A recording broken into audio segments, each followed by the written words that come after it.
নমস্কার বন্ধুরা, রোমাদে গুইং চ্যানেলে তোমাদের সকলকে স্বাগত। কেমন আছো সবাই? আশা করি তোমরা সকলেই ভালো আছো, আমরাও ভালো আছি। আজ হলো রোববার। আজকে কোনো সারাদিনে অতটা তাড়াহুড়ো নেই, সাত সকালে যেটা স্কুলে যাওয়ার তাড়া থাকে। ছুটির দিন, কিন্তু তাতানের পড়া আছে। কিন্তু বৃষ্টি যেন আমাদের পিছুই ছাড়ছে না। আমরা এই সামনের সপ্তাহে প্ল্যান করেছি একটা জায়গায় বেড়াতে যাব, কিন্তু দেখো এত বৃষ্টির মধ্যে এই সপ্তাহে যাওয়াটা ক্যান্সেল হয়ে গেল। এখনও যদি ক্যান্সেল হয়, মন মেজাজটা কার না খারাপ হয়ে যাবে বলো। তাতান বুড়ো তখনও ঘুমোচ্ছিল, তারপর ওকে ঘুম থেকে তুলে রেডি করিয়ে দিয়েছিলাম। দীপক ওকে পড়তে নিয়ে গিয়েছিল, তারপর সকালে টিফিন বানিয়ে নিয়েছিলাম, রুটি। দেখতে পাচ্ছ বাবা আজকে কলা এনেছে, তো কলা দিয়ে রুটি খাবো। রুটি খেতে ভালো লাগে কলা দিয়ে, মুড়ির থেকে কলা দিয়ে রুটি খেতে ভালো লাগে। বেড়াতে যাওয়ার একটা আনন্দ আছে মনের মধ্যে, কিন্তু এই বৃষ্টির জন্য যেন, আর শীতকাল খুব শীত পড়লে তাতানকে নিয়ে বেরোনো যায় না, গরমকালে তো নাই। এবার বৃষ্টি এমনই আমাদের পিছুই ছাড়ছে না, কি করে যাব জানি না। মনটা যাচ্ছে খারাপ হয়ে। একঘেয়েমি জীবন কার ভালো লাগে বলো? হ্যাঁ জানি, সংসারে থাকতে গেলে সব কাজ ওই একই রকমভাবে করতে হবে ঘুরিয়ে ফিরিয়ে, কিন্তু ভালো লাগছে না কেন জানি না। কোথাও একবেলার জন্য একটু ঘুরতে গেলে বেশ ভালো লাগতো। এখানে কতগুলো লঙ্কা, আদা, জিরে, সর্ষে ভিজিয়ে রাখলাম, কারণ আজকে হবে ইলিশ মাছ। আর আমাদের বাড়ি যেদিনকে ইলিশ মাছ হয় সবার জন্য হয় না, কারণ দীপক ইলিশ মাছ খায়ই না, ও খেতেই পারে না। তাই জন্য বাবা মাংসও এনেছে। তো আলুগুলো ভাপিয়ে রেখেছি, মাংসের যা যা লাগবে যাবতীয় আনাজ কেটে রেখেছি। তো মাংস হবে, দুবেলা করব, কিন্তু আমরা খাবো না। এখানে তাতানের ডাল, আলু, ডিম সেদ্ধ বসানো আছে। আর ইলিশ মাছ আমি একবেলার মতো রান্না করছি, বাকিটা রেখে দেওয়া হবে, আবার কালকে হবে। তো এখানে ইলিশ মাছ ধুয়ে বেশ রেখেছি, আর এখানে মাংসটাও ধুয়ে রেখেছি, চিকেন আর কি।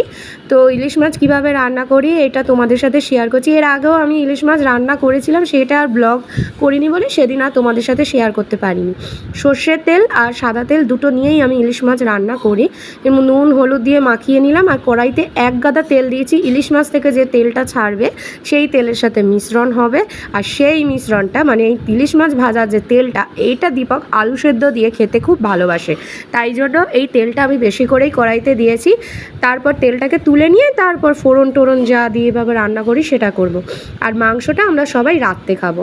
তো এখানে কালো জিরে, শুকনো লঙ্কা ফোড়ন দিয়ে যে পেস্টটা বানিয়েছিলাম সেটা দিয়ে দিলাম, আর নুন হলুদ দিয়ে দিয়েছি। এটাকে ভালো করে কষিয়ে নিতে হবে, সর্ষের একেবারে মাখা মাখা করব। আরেকটা হয় ইলিশ মাছ যেটা না ভেজে করে, সে মা বললো না আজকে ভেজে করো, এর পর দিন যেটা করবে সেটা তুমি না ভেজে করো।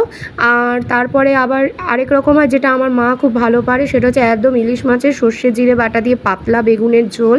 সেটা খেতেও কিন্তু ভালো লাগে, কিন্তু সেটা মা বললে এইবারে করো না, আগে ঝালটাই খাওয়া হোক।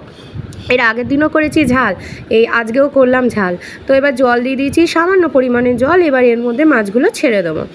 রান্নাবান্না আমার সব কমপ্লিট হয়ে গেছে। এখানে ইলিশ মাছ করা হয়ে গেছে, এখানে রয়েছে আমার চিকেনটা একদম পাতলা করে করেছি, বেশি রিচ করিনি, কারণ দুদিন ধরে খুব রিচ খাওয়া হয়েছে।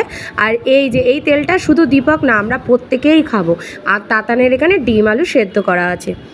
বেড়াতে যাই বা না যাই, কিন্তু সামনের চুলগুলো আমার বেশ পেকে গেছে, বয়সের থেকেও বেশি বয়স্ক মনে হচ্ছে। তাই জন্য আমি ছাদে চলে গিয়েছিলাম তাতানগুলোকে নিয়ে চুলে কালারটা দেবো বলে, বারাসাত থেকে যে কালারটা নিয়ে এসেছি ওটা দেবো বলে।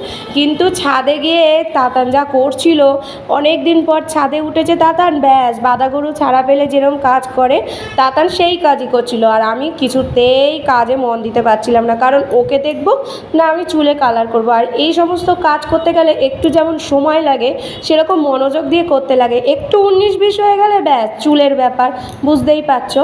তো আমার চুলগুলো দেখো, সামনের দিকে কালো, তার সামনে হচ্ছে সাদা, আর শেষের দিকে হচ্ছে লাল। তো এই চুলটাকে আমাকে ঠিক করতেই হবে, পুজো চলে আসছে। আমার চুল আগে পাকতো না, চুল একদম আমার ভালো ছিল, কিন্তু আমার তাতান হওয়ার পর থেকে আমার যখন পেটে ইনফেকশন হয়ে গিয়েছিলো, তখন প্রচুর পরিমাণে আমি অ্যান্টিবায়োটিক খেয়েছিলাম, আর সেই রিয়াকশানে আমার চুল সব পেকে গিয়েছিল।